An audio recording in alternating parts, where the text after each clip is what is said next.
Looks like Birdman made good on his bet with ARAB. 200,000. ARAB posted a picture of him sitting with 200K and he said, let's bet on the Sixers next.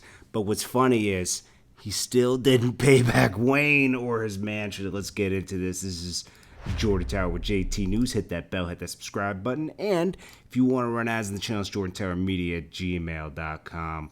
We're talking Birdman today. Now, Birdman still owes Wayne, technically, allegedly, $51 million. And for all the back pay with Drake, Nicki, his stuff, he's not accepting the Carter 5 master, which would release Wayne from his contract and he can move on with his career. He's holding up Lil Wayne's music that could actually be released as a real project. Right now, he's forced to release mixtapes.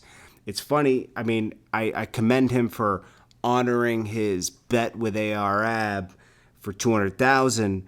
But what about like other things like the mansion, Wayne, all the other people? It's like, man, it's like this guy. I don't know. It's like, is there a master plan we're missing here? I know Birdman is a mastermind and a genius, and he always got something up his sleeve.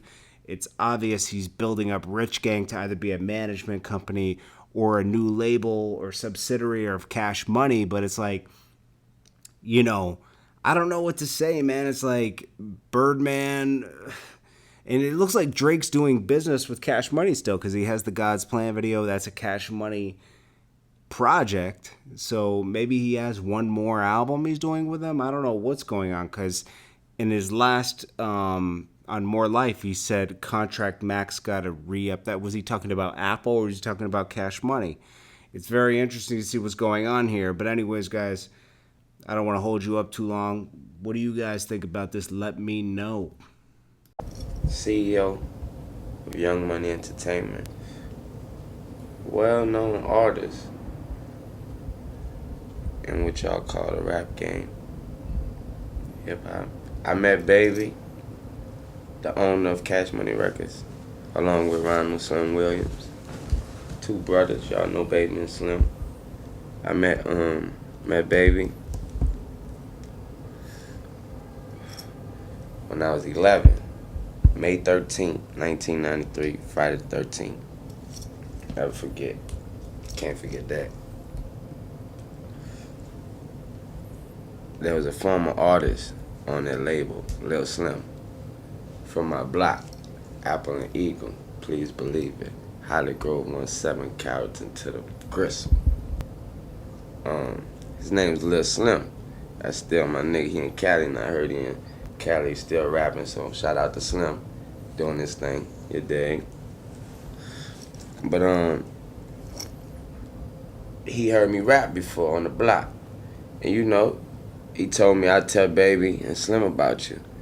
And I grew to find out that niggas from the hood was telling him that, I ain't know this, I ain't know that niggas from the hood was telling Slim, boy, you need to, said, bro, you need to put that dad on your album, because you gotta think I was 11. So, you know, at that time, that was like the little hot thing to do. Put the little nigga on your album talking that gangster shit. And then I was talking my shit, so that's why niggas was like, you need to put him on your album. That little nigga writing his own shit. You know what I mean? So I spit for Baby. I met him, like I said, May 13th, whatever. It was at a record store. Slim, Lil Slim was there, the artist, the dude. And he introduced me to Baby and them, and I spit for Baby, and you know, nigga gave me a card, and I ain't never stopped calling the number on that motherfucker. There was two numbers on there. It was 522-3660 and 596-5109. The 3660 was the office number. The 5109 was Baby's beeper number.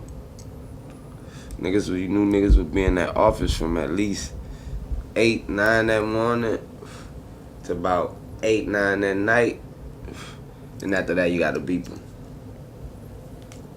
That's how it went for Baby and Slim. And I kept beeping them niggas. Kept calling the office and till they said, come up to the office. And so I came up to the office, and mind you, the office was number like 3 little rooms. So there was nothing to do in the office but sit around the office and write raps all damn day. So that's where, bang, the story starts. And that's where you got Lil Wayne. I sat in that office every day and wrote raps till they said, now here's the microphone and here's the beat. I was 12 years of age at that time. It took a year for them to record me. I didn't get on no tracks when I was 11. I ain't gonna front. But I did when I was 12. And I remember lying on the rap saying that I was 13, because back then the cool thing to do was be older. You dig? Now the cool thing to do is just be your age. But like I said, back then I did my 1-2 thing. You know, I sculpted, created who you got here now. The dude I told you about earlier. Me. I go hard in the paint with this rap shit. Real hard. I take it real seriously. I take every single thing I do, every word, every letter, every sentence, every phrase, every quote, every chorus, every verse, every bridge, every intro, every outro. Personally. So, if you're a fan of me, then know that you get the full me. Because I give my all to my music. You dig? But, back to what we was talking about. So, I rapped and rapped and rapped. And then there was a group came along called, well, then BG was always with Cash Money. We formed a group called the BGs. Me and him, he and I. And we dropped an album called True Story. And then I was pulled away from Cash Money for school purposes, of course. So I went down my school thing, but at the same time, my actions were showing my mama that I want to do what I want to do, most of all, and then I would do everything else that came with anything, you know, everything else I was supposed to do. So it ended up working out that way. She ended up not tripping and letting me go right back to Cash Money. And when I came back, I was 14. So by the time I came back, that was the Hot Boys. And so when I came back, when I came back, that wasn't the Hot Boys. I came back, then we met Juvie and we met Turk. And you know, we did the Hot Boy thing for a while. We sold a gang of records before we got the deal, a gang of records. And then I was rounding about 15 going through the Hot Boy success. Then bang, 16 comes and I dropped Block is Hot album. Multi-platinum album. Thanks. I love y'all for that. That was my first solo album. The Block is Hot. 16 years old. Platinum. Appreciate that. Then, so now I'm soaking in the success of being platinum and being young and being still in school and all that type of stuff and having the hottest car. My car is better than my teachers and going through all that. So then 15 comes around and now it's time for what you call it, lights off, lights out, lights out. Like one of them. Did that. Gold. Then platinum, thank you. Then after lights out, we come with I was 17 and 17 round to 18, and then that's when everything kind of fell apart for Cash Money, you know, when when people was leaving out and stuff like that, but not. It wasn't at the end of all that. Cause remember they left and then they came back and dropped the album and all that. So right during all that, I dropped the 500 Degrees, third solo album. So then you get the 500 Degrees album. That was like a real angry album. That was like, trying to put a lot of stuff on my back at that time and take it on. And that album went gold, right? Right. That album went gold. That was my third solo album. Then you get 19. And here comes all this Carter shit. I dropped the Carter. It's my fourth solo album. Platinum.